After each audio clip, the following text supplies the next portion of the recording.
ಕಾಂತಕುಮಾರ್ ಅಂತೇಳಿ ಇವರು ಎಕ್ಸಾಮ್ ಬರೆದು ಬಂದವರು. ಒಂದೇ ಒಂದು ಪ್ರಶ್ನೆ ತಪ್ಪು ಉತ್ತರ ಕೊಟ್ಟರೆ ಸಾವಿರಾರು ನಂಬರ್ಗಿಂತ ಹಿಂದಕ್ಕೆ ಹೋಗ್ಬಿಡ್ತಾರೆ ಅವರು ತಪ್ಪಾದರೆ. ಅಂದರೆ ಈ ರೀತಿ ಪರಿಸ್ಥಿತಿ ಇರತಕ್ಕಂಥ ಸಂದರ್ಭದಲ್ಲಿ ಇದರ ತೀಕ್ಷ್ಣತೆ ಯಾಕೆ ಈ ಸರ್ಕಾರಕ್ಕೆ ಅರ್ಥ ಆಗಿಲ್ಲ? ಯುವಕರ ಜೊತೆಯಲ್ಲಿ ಈ ರೀತಿ ಯಾಕೆ ಇವರು ಆಟ ಆಡ್ತಾರೆ? ಇವತ್ತು 33 ಪ್ರಶ್ನೆ ಇವರು ಉತ್ತರ ಕೊಡಲಿಕ್ಕೆ ಇವ್ರಿಗೆ ಆಗಲಿಲ್ಲ ಅಂದರೆ ಮತ್ತೆ ಪಾಸ್ ಆಗೋದು ಹೇಗೆ? ಇದೊಂಥರ ಕಾಂಪಿಟೇಟಿವ್ ಇದು. ಈಗಿದ್ರೂ ಕೂಡ ಸರ್ಕಾರ ತಲೆ ಕೆಡಿಸ್ಕೊಂಡಿಲ್ಲ. ಈಗ ಯಾವ ಯುವಕರು ಈ ಒಂದು ಪರೀಕ್ಷೆಯಲ್ಲಿ ಈಗ ಪಾಲ್ಗೊಂಡಿದ್ರು ಅವರೆಲ್ಲರೂ ಕೂಡ ಈಗ ಬೀದಿಗಿಳಿಯತಕ್ಕಂಥ ವ್ಯವಸ್ಥೆ ಮಾಡ್ತಿದ್ದಾರೆ. ಒಂದು ಸಾರಿ ಈ ರೀತಿ ವ್ಯತ್ಯಾಸ ಆದರೆ ಇನ್ನು ಅವರ ಏಜ್ ಬಾರ್ ಆದರೆ ಅವರಿಗೆ ಕೆಲಸಗಳೇ ಸಿಗೋದಿಲ್ಲ. ಇಂಥ ಪರಿಸ್ಥಿತಿಯನ್ನು ಎದುರಿಸ್ತಕ್ಕಂಥ ಸಂದರ್ಭದಲ್ಲಿ ಹಾರಿಕೆ ಉತ್ತರ ಕೊಡೋದು ಮತ್ತು ಅದರ ಬಗ್ಗೆ ಕಾಳಜಿಯೇ ತೋರಿಸದೇ ಇರತಕ್ಕಂಥ ಕೆಲಸವನ್ನು ಈ ಸರ್ಕಾರ ಮಾಡ್ತಾ ಇದೆ. ಇದರಲ್ಲಿ ಬಹಳಷ್ಟು ತಪ್ಪುಗಳಿದೆ, ನೀವು ನೋಡಬಹುದು. ಇದರಲ್ಲಿ ಬಹಳಷ್ಟು ತಪ್ಪುಗಳಿದೆ. ನಾನು ಈಗಾಗಲೇ ಅದನ್ನು ಪರಿಶೀಲನೆ ಮಾಡಿ ನೋಡಿದ್ದೇನೆ.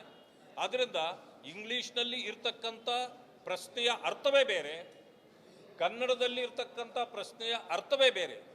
ಈ ರೀತಿ ಆಗಿರೋದ್ರಿಂದ ಈಗ ಯುವಕರು ಬಂದು ಬೇಡಿಕೆಯನ್ನಿಟ್ಟಿದ್ದಾರೆ. ಒಂದು ಸಮಯ ನೀವೇನಾದರೂ ಹಾಗೆ ಆಗೋದಾದರೆ ಅದನ್ನು ಮೇನ್ಸ್ಗೆ ಎಲ್ಲರಿಗೂ ನಮಗೆ ಅವಕಾಶ ಕೊಟ್ಬಿಡಿ. ಅಲ್ಲಿ ಪ್ರಶ್ನೆ ಪತ್ರಿಕೆಯನ್ನು ಸರಿಯಾಗಿ ಕೊಡಿ. ನಾವು ಅಲ್ಲಿ ಫೇಲ್ ಆದರೆ ಅದು ನಮ್ಮ ಹಣೆ ಬರ ಬಿಟ್ಟುಬಿಡಿ, ನಮ್ಮನ್ನು ನಾವು ಅದನ್ನು ಪ್ರಶ್ನೆ ಮಾಡೋದಿಲ್ಲ. ಇಲ್ಲ ಅಂತಂದರೆ ಇದನ್ನು ಸಂಪೂರ್ಣ ರದ್ದುಪಡಿಸಿ ಮತ್ತೆ ಮರುಪರೀಕ್ಷೆಯನ್ನು ಮಾಡಿ ಅಂತಕ್ಕಂಥ ಬೇಡಿಕೆಯನ್ನು ಯುವಕರು ಇಟ್ಟಿದ್ದಾರೆ. ಇದನ್ನು ಮಾನ್ಯ ಮುಖ್ಯಮಂತ್ರಿಗಳು ತಕ್ಷಣ ಪರಿಶೀಲನೆ ಮಾಡಿ ಇದಕ್ಕೆ ಉತ್ತರ ಕೊಡಬೇಕು ಅಂತೇಳಿ ನಾನು ಮನವಿ ಮಾಡ್ತೇನೆ. ಒಂದು ಸಮಯ ಇದನ್ನು ಮಾಡಲಿಲ್ಲ ಅಂದರೆ ಮುಂದಿನ ವಾರದಿಂದ ನಮ್ಮ ಯುವ ಸಮೂಹ ಬೀದಿಗಿಳಿದು ನಿಮ್ಮ ಸರ್ಕಾರದ ವಿರುದ್ಧ ಹೋರಾಟ ಮಾಡ್ತದೆ ಅಂತಕ್ಕಂಥ ಮಾತನ್ನು ನಾನು ಹೇಳಲಿಕ್ಕೆ ಬಯಸ್ತೇನೆ. ಕಾಂತಕುಮಾರ್ ಅಂತೇಳಿ ಇವರು ಎಕ್ಸಾಮ್ ಬರೆದು ಬಂದವರು.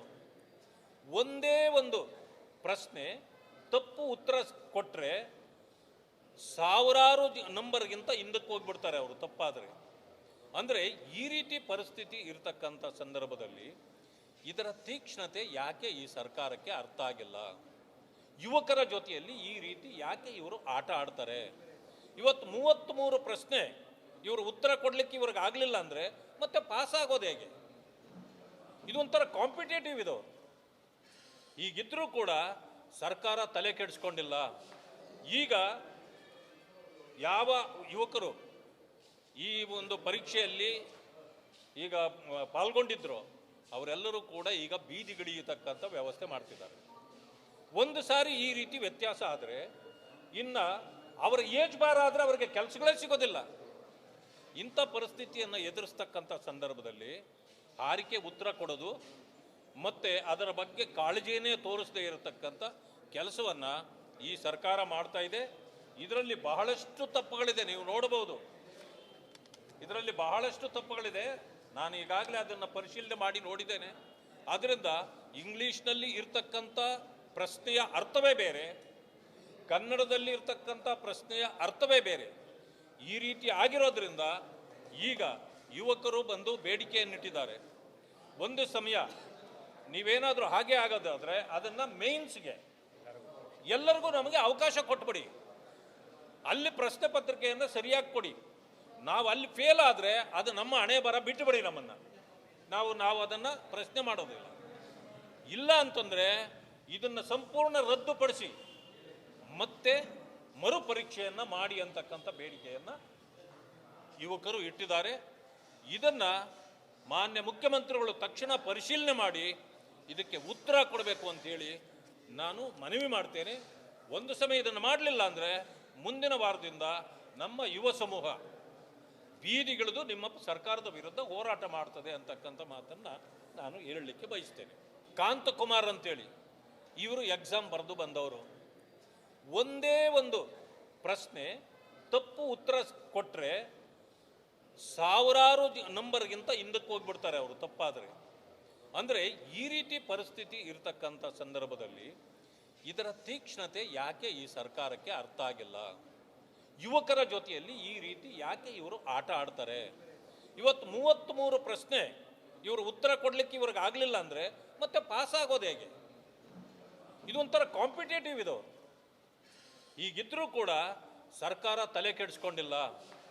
ಈಗ ಯಾವ ಯುವಕರು ಈ ಒಂದು ಪರೀಕ್ಷೆಯಲ್ಲಿ ಈಗ ಪಾಲ್ಗೊಂಡಿದ್ರು ಅವರೆಲ್ಲರೂ ಕೂಡ ಈಗ ಬೀದಿಗಿಳಿಯತಕ್ಕಂಥ ವ್ಯವಸ್ಥೆ ಮಾಡ್ತಿದ್ದಾರೆ.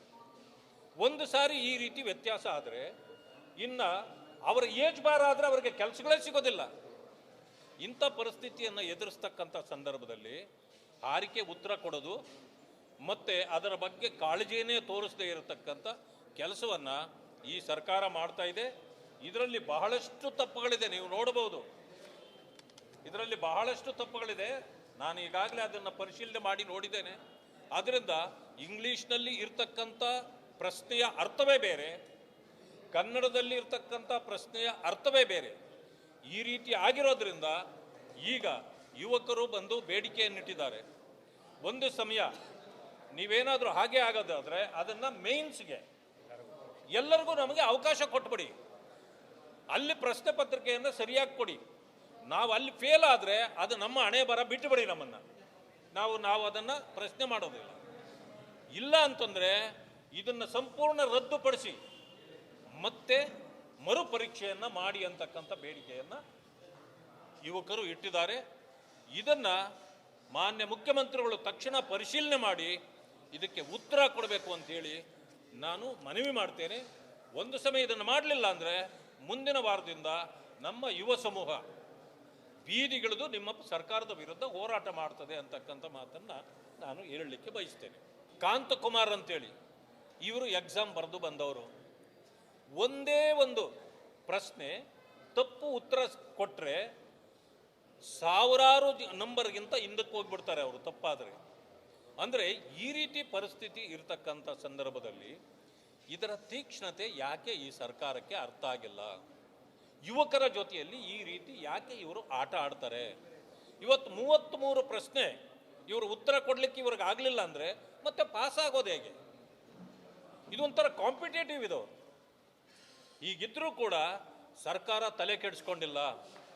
ಈಗ ಯಾವ ಯುವಕರು ಈ ಒಂದು ಪರೀಕ್ಷೆಯಲ್ಲಿ ಈಗ ಪಾಲ್ಗೊಂಡಿದ್ರು ಅವರೆಲ್ಲರೂ ಕೂಡ ಈಗ ಬೀದಿಗಿಳಿಯತಕ್ಕಂಥ ವ್ಯವಸ್ಥೆ ಮಾಡ್ತಿದ್ದಾರೆ.